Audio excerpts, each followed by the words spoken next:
સસ્તા અનાજની દુકાનના સંચાલકોની હડતાલને કારણે લાભાર્થીઓને હાલાકી ભોગવવાનો વારો આવ્યો છે। કેવાયસી સહિતના મુદ્દે 1 જૂનથી સસ્તા અનાજનું વિતરણ ન કરવાનો નિર્ણય દુકાનદારોએ લીધો છે। બનાસકાંઠામાં લાભાર્થીઓ સસ્તા અનાજ માટે ધક્કા ખાઈ રહ્યા છે। સસ્તા અનાજની દુકાનો બંધ હોવાથી તેઓને પરત જવું પડે છે। લાભાર્થીઓનું કહેવું છે કે સરકાર તાત્કાલિક સંચાલકોની માંગણીને સંતોષે। અમારી કેવાયસીની માંગણી છે કે કેવાયસી અહીંયા થાવી જોવે ને અહીંયા જ રહેવું જોવે, કોઈ બહાર જવું ના જોવે। જે આજે બંધ છે તે લોકો આવા છે એમને કેવી મુશ્કેલી પડે? એ આવીને ધક્કા ખાઈ નીકળી જાય છે બાપડા, શું કરે કે બંધ છે એટલે કેવાયસી માટે અહીંયા જ અમારી કરાવો। બહુ મુશ્કેલી પડે, ભાડા હોય ના ક્યાં હેડતા જાય ને હેડતા આવીને એવી મુશ્કેલી પડે તો કેવાયસી કરવા માટે ધક્કા ખાઈને મામલેદારમાં એ પાછા આવવું પડે।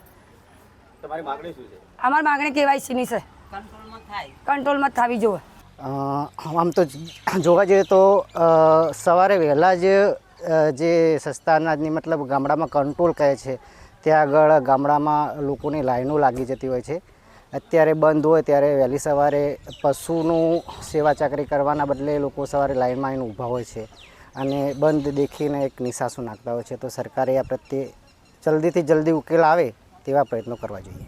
અરે સાહેબ, રાશન તો એક આશીર્વાદરૂપ સમાન છે મધ્યમ કર્મ અને ગરીબ પરિવાર માટે।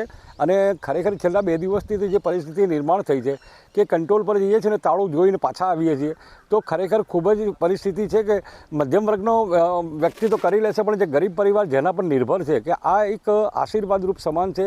અને આટલું સસ્તું અનાજ જે કંટ્રોલમાંથી મળે છે ને એ કંટ્રોલ અત્યારે જે બંધ છે અને સરકાર દ્વારા જે પણ એમની માંગો છે ને એને લઈને અત્યારે જે બંધ કર્યું છે તો મારી તો સરકારશ્રીને ચેનલના માધ્યમથી વિનંતી છે કે સાહેબ એમની જે પણ માંગો છે એ આપ એને ગંભીરતા દાખવો અને જેટલું બને એટલું જલ્દી આનું સોલ્યુશન કરો, કારણ કે ગરીબ પ્રજા અને મધ્યમ પ્રજા માટે આશીર્વાદરૂપ સમાન છે આ સરકારી અનાજ।